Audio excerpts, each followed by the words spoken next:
The Baltimore Ravens haven't made a big splash in free agency yet, but that doesn't mean they're not outsmarting and running laps around the rest of the NFL. We talk about how their unreal offseason has continued and so much more coming up next on Locked On Ravens.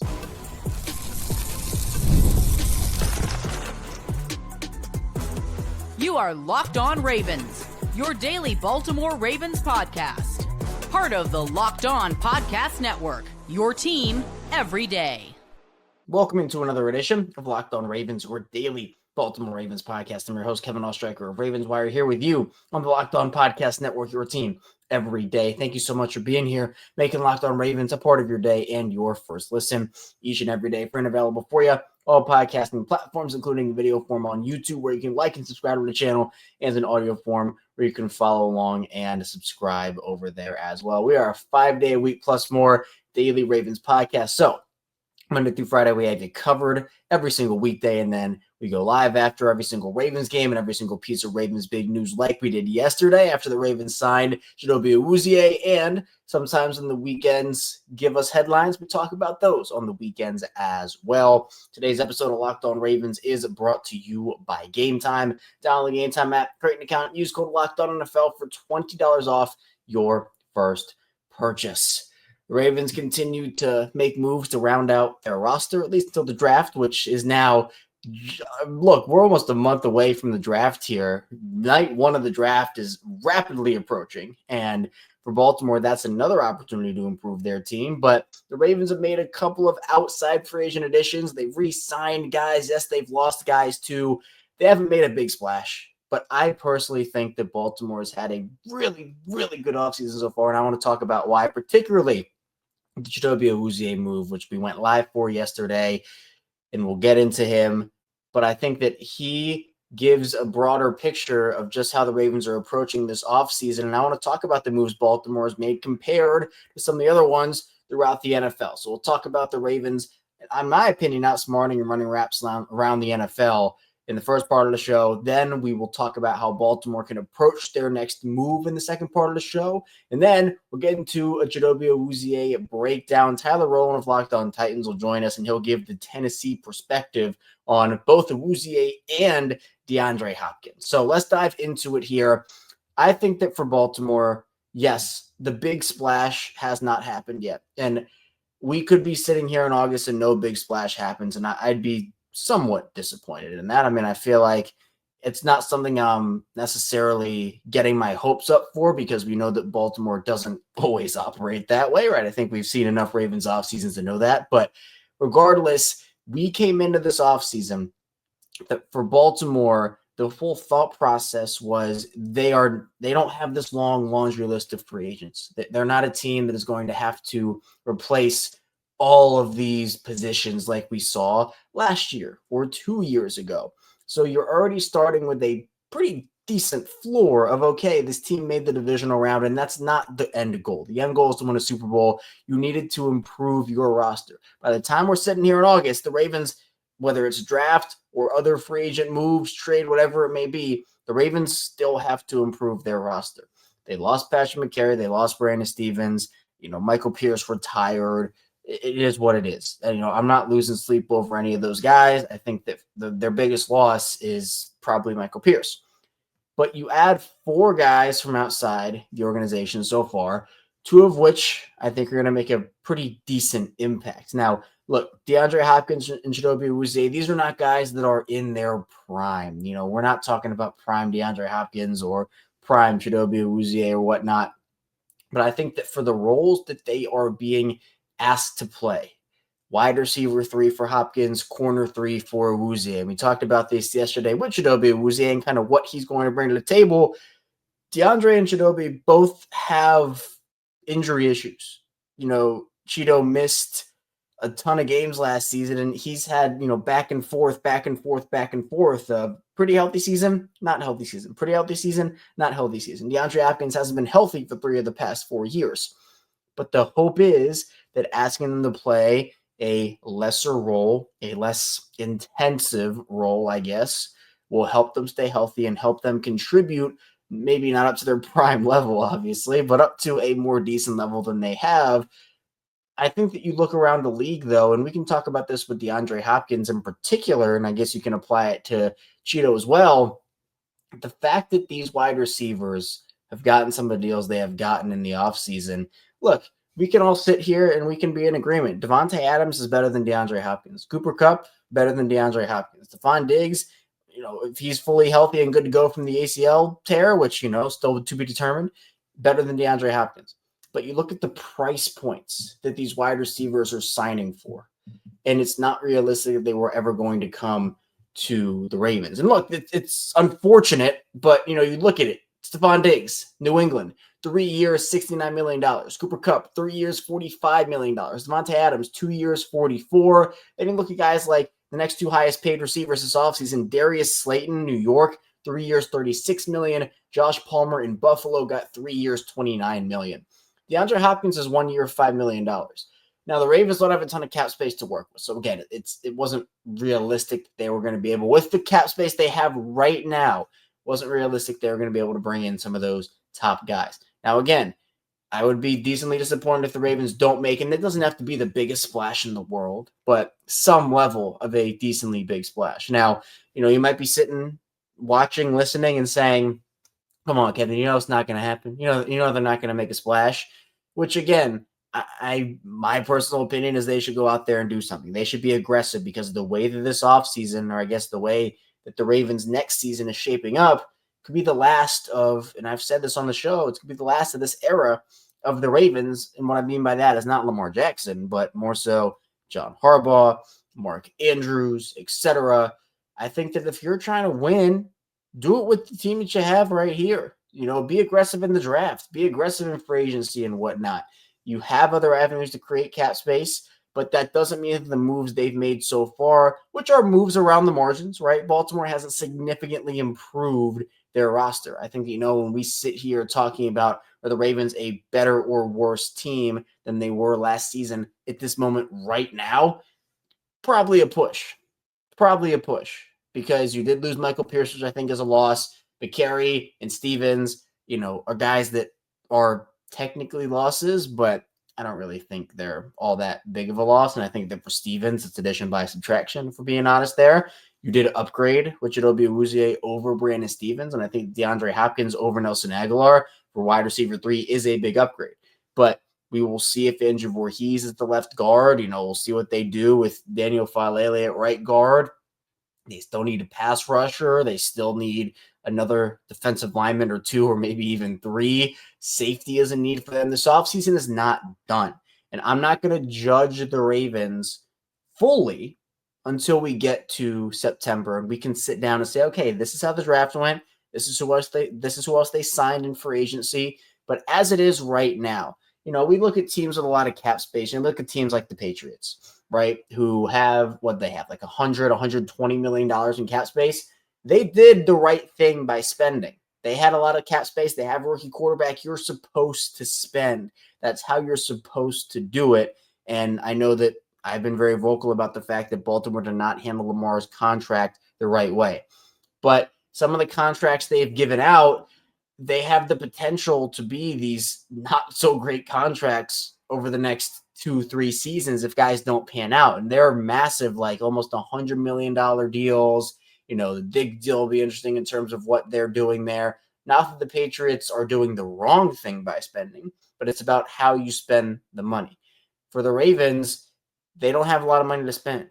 They didn't really have a bunch of major holes of like, okay, this team isn't making the playoffs if they don't address this. Now, Super Bowl, right? That's the goal for this team. So I think they're bringing in a difference maker, whether that is edge, defensive line, safety, maybe, offensive line, and that can be the draft too, right? Difference makers don't just come in for agency. It could be a rookie that comes in. We saw Nate Wiggins and Roger Rosengard make impacts, but you look at every move individually. I'm looking at, where are the Ravens upgrading their roster? That doesn't mean that the Ravens have made big splashes, because they haven't. I'm not going to sit here and tell you that DeAndre Hopkins is this massive splash and Chidobe Awuzie is this massive splash. But I think Baltimore is being calculated. And honestly, this is just a typical Baltimore offseason. I know the comp pick thing some people don't like that, right? People just, okay, well, why are you going after so many comp picks? What's the deal? Why are you doing this? I think that it's good to have the swings. You have to get rookies on rookie deals to contribute when you are paying your quarterback what you are if you're Baltimore. But now the Ravens have set themselves up, because this is the other part where teams get desperate during the draft if they don't approach free agency the right way. Coming into this offseason, if we're just looking at a blank canvas of Baltimore before they made any moves, we were talking about, oh man, well, Ronnie Stanley, if he's not back, the Ravens might be forced to take an offensive tackle in the first round. Or, man, maybe corner's a position that they're going to look at early, and they have to look at early if Brandon Stevens walks and they don't sign anybody to be that number 3 corner. Or, man, wide receiver, they shouldn't take another first round wide receiver. But, is that a need on the first couple of days that they're going to look at? They've set themselves up to truly be best player available. And honestly, they can probably be best player available now with all 11 of their picks if they choose to keep all 11 of them. And that gives them the freedom to do what they want. If a Kyle Hamilton type talent falls to them, they don't have to pass it up because they so desperately need an offensive tackle. That's the beauty of this too, where you make your moves, you figure out markets, and then you calculate out, okay, this is going to be what we're going to allocate here, and this is going to be what we allocate to the other position. I still hope Baltimore makes a splash. I really, really, really do. And if they don't, we'll talk about it, and I'll be disappointed, and we'll have that conversation. But for now, I think Baltimore, they're not jumping into anything crazy. They're not diving headfirst and overpaying guys, because the worst thing you can do with the contract situations that, with Lamar Jackson and all the extensions you have to sign is if you start overpaying, and now you're in a situation where either you're using void years, you're tying up cap and guys. The Ravens know they have extensions down the pipeline. So if you're making a trade, it might be for a guy on an expiring contract, or the base salary is very low and you can restructure, or you can extend, and maybe there's a surprise trade that we don't know about. I don't know what the plan is for the Ravens, but I do know that I think based off what the Ravens started with, which was a lot of talent on their roster that needed improvements, and to be able to go and say, okay, we made enough improvements to go from the divisional round to the Super Bowl and win a Super Bowl. That's what they need to do. They're not there yet. But I think that upgrading wide receiver 3, that's a massive upgrade. Upgrading corner 3, that's a massive upgrade. Now you got to go out there and continue that. And I've talked about it. Edge, D-line, safety, maybe a guard. But for now, I think the Baltimore's doing a good job. And no, they didn't make a DK Metcalf splash. It wasn't any of that. But I think for Baltimore, it's about contextualizing where they started, what they needed. And for now, Baltimore has made upgrades to their roster. And I do like the majority of what they've done this offseason, but it is not done yet. So coming up in the second part of the show, we'll talk about how Baltimore can approach their next move and get a little bit into Chidobe and Awuzie. So be sure to stay tuned. Lots to get to on Locked On Ravens. First, this show is brought to you by Gametime. Imagine watching your favorite team live, feeling the energy of the crowd, and witnessing unforgettable moments. There's nothing like experiencing a big game in person. Any ticket shouldn't be stressful. That's where Gametime comes in, making it easier than ever to grab last-minute seats at unbeatable prices. Gametime picks, they have curation that makes it easier to find better value for tickets to sports, concerts, comedy, theater, and so much more. They have super deals to the lowest price guarantee, or Gametime will credit you 110% of the difference. Plus, you have peace of mind with seat views before you buy, no surprise fees, and the lowest price guarantee. You can book with total confidence. Take the guesswork out of buying tickets with Gametime. Download the Gametime app, create an account, use code LOCKEDONNFL for $20 off your first purchase. That's LOCKEDON NFL for $20 off. Download Gametime today. Last minute tickets, lowest price guarantee. We're back. Our second segment of Locked On Ravens. Kevin Oestreicher still here with you on this midweek edition of the show, talking about the Ravens offseason, their move for Chidobe Awuzie, which we're going to get into in the second part of the show here. Before we have Tyler Rowland of Locked On Titans on in the final part of the show, who's going to give us the Titans perspective on Chido. Again, this is a minimum deal for Chido, and we talked about this on the live show yesterday. If you haven't had a chance to listen or watch the instant reaction show that we did, be sure to check that out. We went into so much detail on Chidobe Awuzie there, but I think for a minimum contract for a player like Chidobe Awuzie, who we know when he is healthy and when he is on, he can be a guy that is a third corner behind Marlon Humphrey and Nate Wiggins, to me as a physical player, that to me makes a lot of sense. It makes a lot of sense because the guy he's replacing in Brandon Stevens couldn't get his head around for the ball. We know that. He was getting picked on. We know that.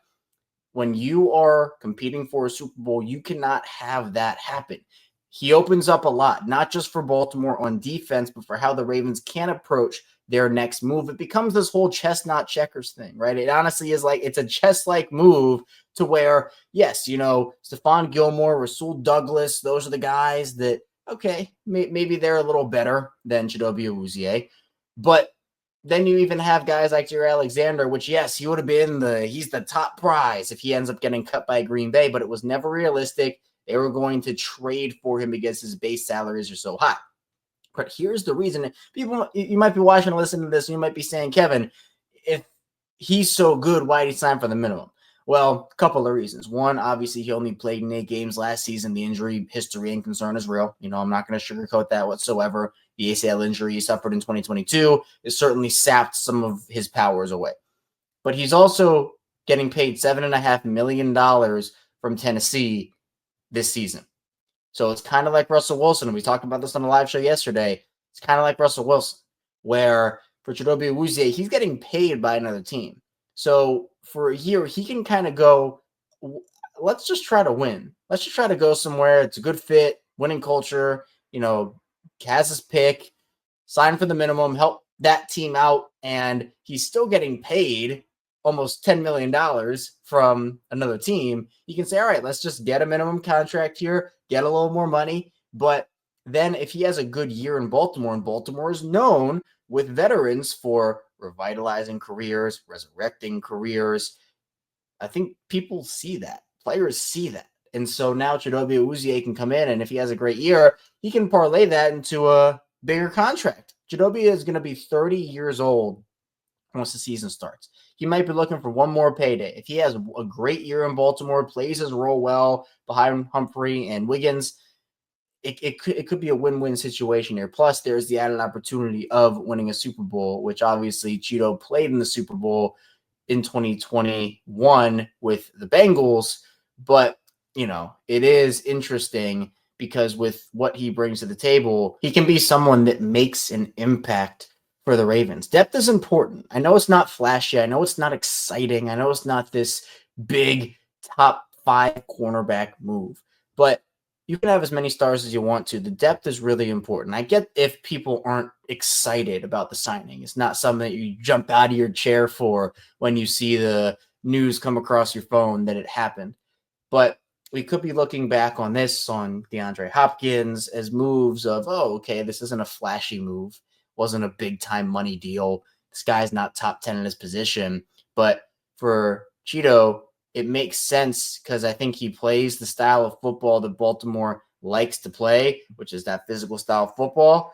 And you have another guy that if Marlon Humphrey or Nate Wiggins were to go down, knock on wood, that does not happen, you feel a lot more confident with Chido there. I know TJ Tampa, hopefully he'll have a bigger role this upcoming year. But it's a veteran shield, as I said on the live show yesterday. It's a veteran shield for TJ Tampa, which I think is the best thing you can do for him because like Trenton Simpson last year, they didn't have that veteran shield. And yes, Chris Board had good games. Malik Harrison was up and down. But, if you don't have that in place, you're really putting all your eggs in that basket. And so it made sense that Baltimore was going to sign a vet corner. This also might not even be the only move they make at cornerback in terms of a vet. You still have other options out there. I know Asante Samuel Jr. is another one too, but I graded it on the live show. I give it a B+. It's not a move that, is going to, I think if Chido returns to his form, I'd be floored. He turned into one of the best corners in the league in Cincinnati before his ACL tear. But I think to me, he's a guy that gives you insurance behind your top 2 guys. He can come in and play decent snaps for you, but in a lesser role. If he can stay healthy, that's going to be a big move for Baltimore. But again, it frees up the Ravens to do a lot more this offseason, a lot more in the draft. You don't want to feel forced to go out and get a guy at a certain position because you have to. You want to have the freedom to say, okay, we like this guy, but we don't have a need anywhere that is significant enough to bypass getting this guy on our team. The Ravens do a good job of BPA in the draft. They do a good job of finding talent and guys that fit into their culture and on their roster.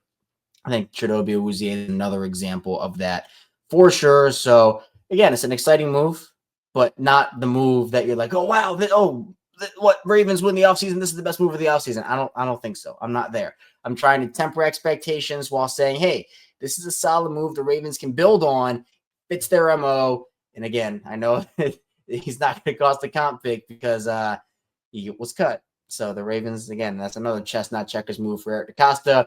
But as I said, hopefully the Ravens will make a splash soon. Coming up with the final part of the show, Tyler Rowland of Locked On Titans will be joining us to discuss Chidobe Awuzie and what he brings to the table from the Tennessee side of things. So be sure to stay tuned. We got plenty coming your way on Locked On Ravens.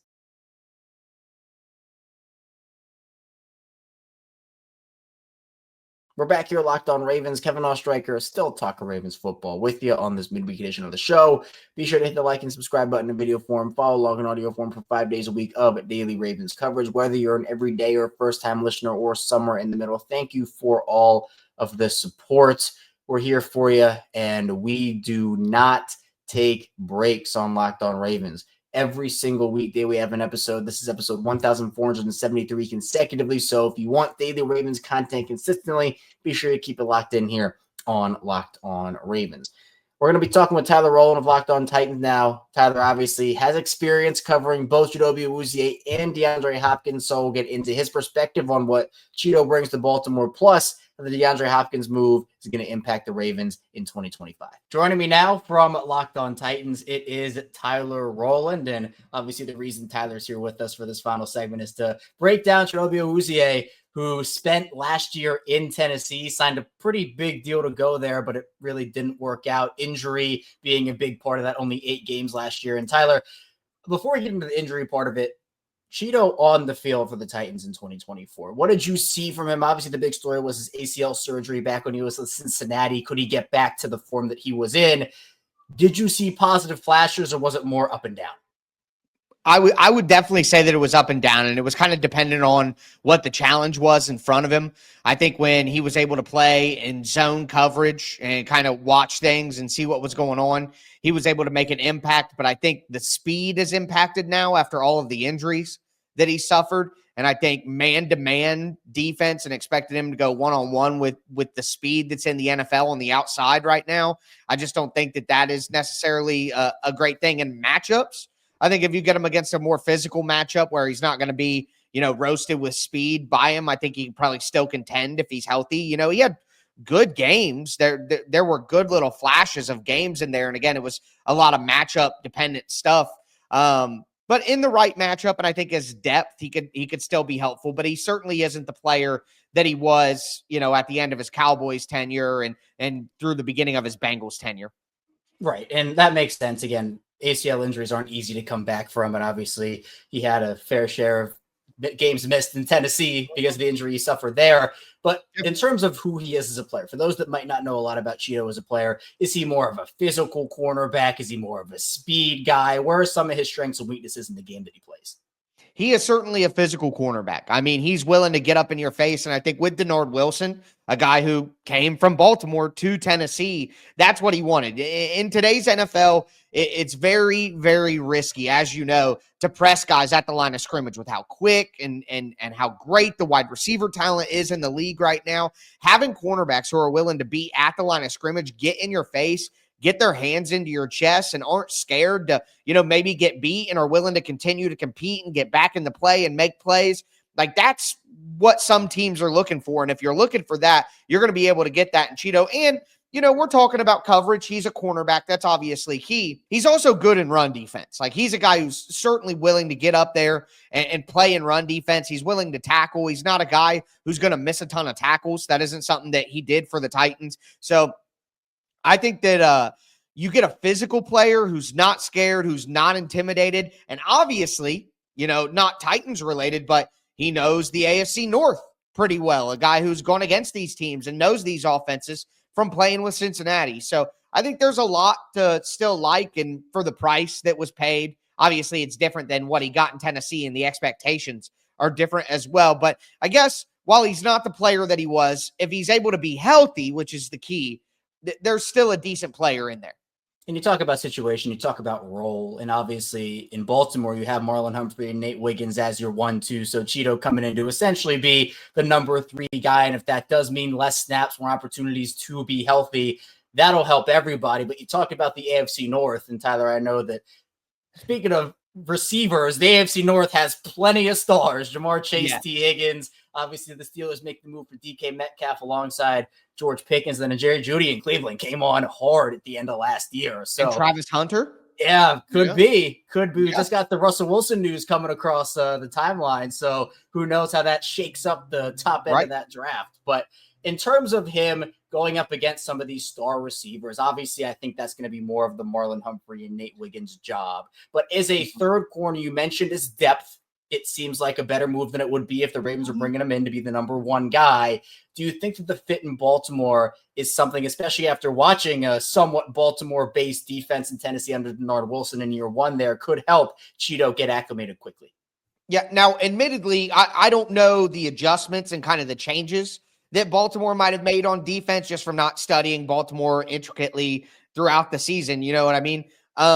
So if they've done a drastic change away from what they were doing, in 2024, then, or 2023 now at this point, right? Then maybe it wouldn't apply. But I think it's probably similar enough where if you have Cheeto as a guy who, again, pressing at the line of scrimmage, willing to be physical, and maybe playing some of that press bail technique. That's something that L'Jarius Sneed was real good at with Kansas City, and then the Titans identified that with Cheeto as well before they even were able to make the move for L'Jarius Sneed. So there are similarities in what those two players can do. Let's say, if you have a Marlon Humphrey on one side and he can play man coverage on the second best wide receiver. And then on the other side, you have Cheeto who can play press man up on the line of scrimmage, get in the face of a number 1 wide receiver while also having help behind him. Well, now I think he has the necessary safety net underneath him to where he can truly maximize the physicality. It would be like, in basketball, if you're trying to force somebody to the baseline and you're icing a ball screen, if the center who is supposed to have baseline contain isn't there, then you're not going to feel comfortable to play this coverage often because you're like, oh, I'm going to look stupid, let my guy beat me to the baseline, and my center's not going to be there to do the job. Well, if you do the opposite of that and you know that you can trust the guy next to you and you know that the safety behind you is going to have your back, if you're aggressive, whether you bite forward like you're playing a hard flat or whether you pull back like you're playing a cover forward and, you got that outside quarter, if you allow Cheeto to kind of play that, read the quarterback, get physical at the line of scrimmage and use his instincts and his intelligence to read the quarterback and know how to play in the zone, you give him a good opportunity to make plays on the ball. You give him a good opportunity to maximize that physicality as well. So I think within what Baltimore used to do, at least if they're still doing similar things, then protecting him with a safety over the top in these big star wide receiver matchups like a T. Higgins or a Jamar Chase. I think that kind of philosophy with Cheeto, even without maybe the high-level speed that he used to have or his best speed that he used to have, it would still give you an opportunity to run a competent defense, shut down a good offense, and get the most out of a player that, isn't going to cost you a lot, which is great value. Yeah, and Zach Orr, who became the Ravens defensive coordinator, he was an internal hire. So, they kind of kept a very similar system around after Mike McDonald departed. So everything you had to say there was relevant because it wasn't too big of a change. But where did it all go wrong in Tennessee to the point where Tennessee didn't want him back? Obviously, this was year 1 of a 3-year contract. Was this just pure salary cap implications, or did they just feel like the value wasn't there based off what they got? Well, I know that, Ravens fans would want to hear, it's a salary cap thing. The Titans had good depth. It didn't, but it's a combination of factors for sure. The Titans do have good depth at the cornerback position. It might be, their only good position on the football team for the 3-14 Tennessee Titans. But with L'Jarius Sneed on a really big time contract, I mean, Cheeto got a good contract, but it's not what L'Jarius Sneed got, $60, $70 million for multiple years. So you got to take the Sneed thing on the chin. You can't cut L'Jarius Sneed right now. You can't do that. So if you imagine that Sneed comes back, fifth-round pick from last year, Jarvis Brownlee Jr. out of Louisville, really blossomed into a really solid player, one of the better rookie cornerbacks in the NFL last year. So he's going to be your second outside guy. And Roger McCreary is a guy who most fans for other teams wouldn't know, but is one of the better slot cornerbacks in the NFL. When you have those three guys, you don't necessarily need to be paying Chido Awuzie what you were paying him. And then you add in the injury concerns with only 8 games played, up and down play, depending on the matchup during the season, and it just wasn't worth the cost. And I think in the NFL, you can get wrapped up in, this player was cut. Obviously, he's not good anymore. But everything in the NFL is about value, and a player who you're paying $18 million, not a good value, but he could be a good value for $8 million or something like that. So I think Chido at the right price, like we've talked conversation, could still provide good value, even if it's not just a numbers game that got him out in Tennessee. It's health and performance as well. That doesn't mean that, it's still not a good value signing, which you have to have on competitive teams. Yeah, the Ravens banking on the upside that he can stay healthy and maybe get back to form, but obviously to expect him to be a elite number 1 is not in the question. But that's not what they're paying him and bringing him in for. So that is exactly good. But again, speaking of that, the DeAndre Hopkins signing was somewhat of the same ilk, where, again, we know DeAndre was a dude back in his prime, but this is not prime DeAndre Hopkins style. You know a thing or two about DeAndre Hopkins. He came over to Tennessee in 2023. Yes. I'd be remiss if I didn't ask you about DeAndre in this situation. How do you like the fit in Baltimore? You have Zay Flowers and Rashod Bateman. DeAndre going to slot in right around that number 3 role, 1 year, $5 million contract. So, again, it's not like you're paying him $15 million a season. I think there's value in that as well. Yeah, no, you're 100% right. At the price that they paid, it's no big deal whatsoever. I personally think 1-year deals that don't present huge financial commitments. I know they used a bunch of void years and all of that, but at the end of the day, I don't think the financial commitment is that big of a deal. So you're basically just taking a lotto ticket. It's a scratch off there. And look, Hopkins, like Chido, has declined physically. He doesn't have the same level of speed that he used to have, and he really struggles with press coverage at the line of scrimmage. He just can't physically get through it the way that he used to, but still great hands, still a reliable, smart receiver who can stop in the zones. And I think when you have 2 young guys like Flowers and Bateman who can be explosive and who can get down the field, and Bateman has great separation scores and all of that, to just have a guy who can work underneath and in the red zone and is intelligent and can sit in the zones, I think that does complement the rest of the wide receiver group very, very well. So at the price, there's nothing that you could say or I could think to make me think it's a bad signing. It's absolutely worth it for that price. But there are limitations with DeAndre Hopkins, and Ravens fans shouldn't be expecting prime D-Hop. Tyler's great. Really appreciate him giving some time to me to talk about DeAndre Hopkins and Chido. I think, again, both moves, not going to blow your socks off or anything, but I think at the end of the day, 2 moves that can have impacts for Baltimore this season. That's all I have for you here today on Locked On Ravens. Thank you so much for tuning in to the show. On the way out, hit the like and subscribe button in video form and follow along in audio form for that 5-day-a-week plus more daily Ravens coverage. And coming up tomorrow, it is more coverage from us on the Baltimore Ravens. So be sure to stay tuned, and I'll see you right back here tomorrow on Locked On Ravens.